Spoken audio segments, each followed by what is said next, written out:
Hello friends, welcome back to our channel. My name is Kapil Sharma. चलिए start करते हैं आज का एनालिसिस। कल देखो अपन ने जो एनालिसिस प्लान किया था, मार्केट उसी के अकॉर्डिंग गया।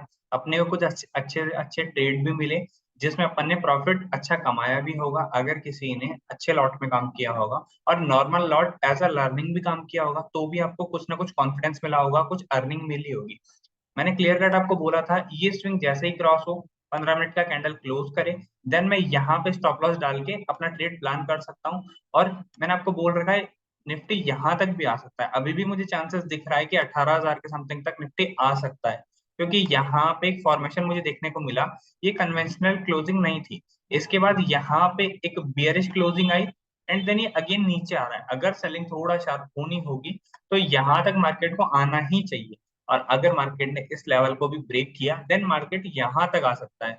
बट ये लेवल आसानी से ब्रेक होने वाला नहीं है। यहाँ पे मार्केट थोड़ा टाइम स्पेंड करेगा, हो सकता है फिर ब्रेक डाउन दे। कल मार्केट में वीकली एक्सपायरी होने वाला है, तो उस पर अपन कर क्या सकते हैं, चलिए अपन देख लेते हैं। अपन इसको स्विच करते हैं 15 मिनट के ऊपर। यहाँ देखो, पहले तो मुझे वन डे पे भी एक चीज दिख रही है। वन डे पे यहाँ कहीं पे बहुत ज्यादा कंसोलिडेशन के बाद मार्केट नेगेटिव क्लोज दे चुका है। अभी एक चीज कंफर्म हो चुकी है कि मार्केट में थोड़ा सा नेगेटिव सिनेरियो है। ओवरऑल ट्रेंड पॉजिटिव है, बट शॉर्ट टर्म के लिए ट्रेंड थोड़ा सा मुझे नेगेटिव दिख रहा है। अब इसको 15 मिनट पे देखते हैं कि अपन ट्रेड करेंगे कैसे और आपका एग्जीक्यूशन होना कैसे चाहिए।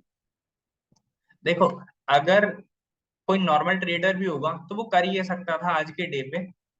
पहली बात तो ये, किसने स्टार्टिंग में ही फर्स्ट 15 मिनट कैंडल के नीचे क्लोजिंग दे दी। क्लोजिंग देने के बाद यहाँ पे एक ये जो सेटअप है, ये आपको दिख रहा है कंफ्यूजिंग कैंडल, ये भी अपना एक सेटअप रहता है।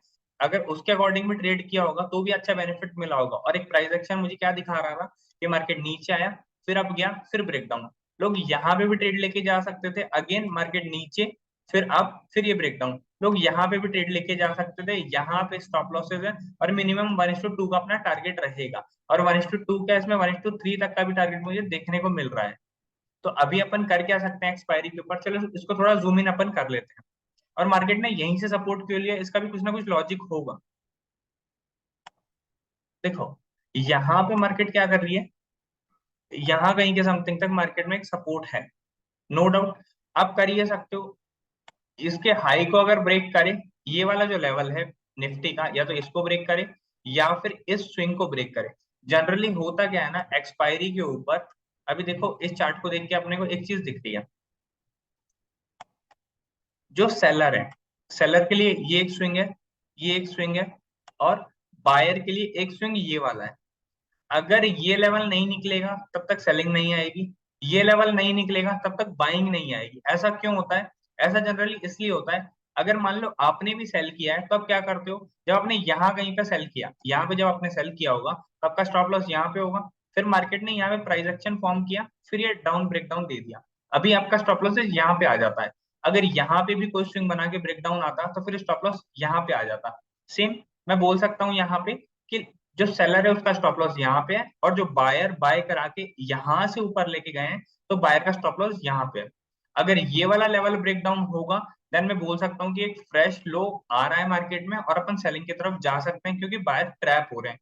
सेम अगर ये हाई क्रॉस होगा तो मैं बाइंग की तरफ जा सकता हूँ। बाइंग में मुझे थोड़ा कम स्कोप दिख रहा है, सेलिंग में आपको 40-50 पॉइंट मिल सकते हैं। बट एक चीज ये भी ध्यान रखो, एक्सपायरी के दिन जनरली मैं प्रेफर करता हूँ 12:30 या 1 बजे के बाद कोई रेंज बनना चाहिए, या तो अपसाइड ब्रेकआउट या डाउन साइड ब्रेकडाउन देना चाहिए। मैं तभी ट्रेड करूंगा। और अभी कुछ टाइम के लिए अपनी क्वांटिटी थोड़ी लो रख लो। मैं ऐसा इसलिए बोल रहा हूँ क्योंकि इस मंथ में अभी 10-12 दिन बचा हुआ है, बट मुझे इतना मूवमेंट लग नहीं रहा है मार्केट में। यहाँ देखो मूवमेंट तो आ रही है, ये थोड़ी बहुत मूवमेंट आप बोल सकते हो, बट इतना कोई मेजर मूव मुझे दिख नहीं रहा है निफ्टी या बैंक निफ्टी के ऊपर। और हाँ, एक चीज ये भी ध्यान रखना, अगर आपको बाय प्रेफर करना है तो निफ्टी प्रेफर करना, अगर सेल प्रेफर करना है तो बैंक निफ्टी प्रेफर करना। ये दो ही चीज आपके माइंड में होनी चाहिए। अपने को करना ही ये चाहिए, जिसमें स्ट्रेंथ आ रही है और अगर मार्केट में बाइंग है तो उसको बाइंग में लेके जाएंगे।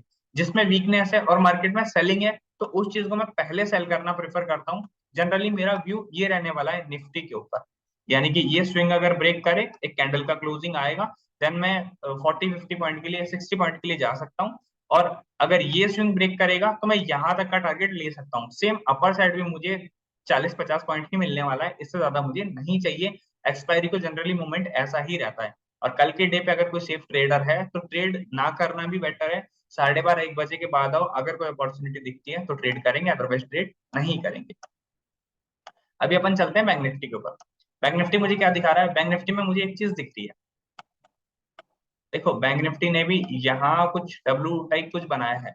कल का वीडियो आप जाके एक बार वॉच करना, लर्निंग आपको अच्छे से हो पाएगी। मैंने क्लियर कट बोला था कि अगर कोई अग्रेसिव ट्रेडर है तो वो यहाँ कहीं के समथिंग तक बाय कर सकता है, या वो यहाँ कहीं के समथिंग तक बाय में जा सकता है। मैंने ऐसा इसलिए बोला था क्योंकि मार्केट ने प्रीवियसली यहाँ से ब्रेकआउट दिया था, सेलिंग प्रेशर थोड़ा ज्यादा होने की वजह से। ये वाला जो सपोर्ट है मार्केट ने इसको टेस्ट किया एंड यहाँ से मार्केट ने बाउंस बैक लिया। तो कहने का ये मतलब है, अगर ये स्विंग जब तक क्रॉस ना हो तब तक बाय में नहीं जाएंगे, और ये स्विंग क्रॉस नहीं हो तब तक सेल में नहीं जाना। जनरली सेलर का स्टॉप लॉस यहाँ पे रहेगा, और जब तक सेलर डरेगा नहीं तो बायर को मौका मिलेगा नहीं। और यहाँ पे भी अगर इसके स्विंग के नीचे नहीं जाएगा तब तक बायर डरेंगे नहीं, और बायर डरेंगे नहीं तो मार्केट को होल्ड कर जाएंगे, और होल्ड कर जाएंगे तो मुझे इस रेंज में कोई पैसा नहीं मिलने वाला है। तो बेटर है, क्लियर सिनेरियो ये है, 15 मिनट का कैंडल यहाँ पे क्लोजिंग है एक रेंज बनने के बाद, ये सबसे इंपॉर्टेंट बात ध्यान रखना। सेम यहाँ पे 15 मिनट का एक कैंडल क्लोज चाहिए मुझे एक रेंज बनने के बाद। मैं ये दोनों ही ट्रेड प्लान कर रहा हूँ लगभग 12:30 या 1 बजे के आसपास। उससे पहले मैं मार्केट को हाथ नहीं लगाने वाला। कोई स्कैल्पर है तो वो स्कैल्पिंग करके 10-20 पॉइंट ले सकता है, या खुद में अगर कोई एक्सपीरियंस है तो उसके अकॉर्डिंग ट्रेड कर सकता है। बट सेफ ट्रेडर के लिए मैं बोलना चाहूंगा, या तो इसके नीचे क्लोजिंग आने दो या इसके ऊपर क्लोजिंग आने दो, अदरवाइज मुझे कुछ नहीं चाहिए। ये है अपना बैंक निफ्टी के ऊपर ओवरव्यू। और देखो वन डे के चार्ट पे भी बैंक निफ्टी को देख लेते हैं अपन। वन डे के चार्ट पे भी थोड़ा सा मार्केट में बैंड तो आया है, but at the end buyer ने यहां से बाय करा लिया। तो या तो इस स्विंग को क्रॉस होने दो, या फिर इस वाले स्विंग को क्रॉस होने दो अप साइड में, तभी मुझे ट्रेड करना है, अदरवाइज मुझे ट्रेड नहीं करना। इस वाले स्विंग को नहीं, जो मैंने अभी आपको 15 मिनट के अंदर स्विंग बताया उसको क्रॉस होने दो। अभी अपन चलते हैं major stock HDFC bank and Reliance. देखो मैं मेजर स्टॉक क्यों लेता हूँ, क्योंकि इसका सीधा इंपैक्ट आता है आपका निफ्टी एंड बैंक निफ्टी के ऊपर। आज रिलायंस में भी थोड़ी नेगेटिवनेस थी। मैंने आपको कल भी बोला था, परसों भी बोला था। ये देखो ये भी अपना सेटअप है कंफ्यूजिंग कैंडल का। अगर कोई इसके नीचे भी ट्रेड करेगा, यहाँ पे स्टॉप लॉसेस डालेगा, तो 1:2 का टारगेट आराम से उसको अचीव हो रहा है। एक सेटअप को पकड़ो और उसको फॉलो करते रहो। और मैंने कल के डे पे भी आप लोगों को बोला था कि मुझे क्लियर कट यहाँ पे एक एम पैटर्न दिख रहा है। देखो यहाँ कहीं पे एक एम पैटर्न दिख रहा है, क्लोजिंग आ चुकी है, तो इसका लो जैसे ही जाता है तो आप ट्रेड ले सकते हो छोटे से स्टॉप लॉस के साथ में। ट्रेडिंग में अपना टारगेट ये होता है कि अपना स्टॉप लॉसेस कम से कम हो, तो ऑटोमेटिकली अपना रिस्क रिवॉर्ड बढ़ जाता है। अभी आप रिलायंस पे क्या कर सकते हो? रिलायंस मुझे यहां तक का मोमेंट आप बोल सकते हो, थोड़ा बहुत 10-20 पॉइंट और नीचे आ सकता है, उसके बाद यहाँ पे रिलायंस थोड़ा वेट करके, और अगर मार्केट यहाँ पे वेट कर गया तो एक बात ध्यान रखना, ये शिफ्ट हो रहा है बाइंग मोमेंटम के लिए। अगर सेलिंग होनी होगी तो सेलिंग फास्ट होगी, बट अगर किसी भी कंडीशन में यहाँ पे वेट हो रहा है, सेम निफ्टी पे बैंक निफ्टी पे अगर वेटिंग हो रही है, तो आप बोल सकते हो ये अपसाइड ब्रेकआउट देने के लिए तैयार हो रहा है।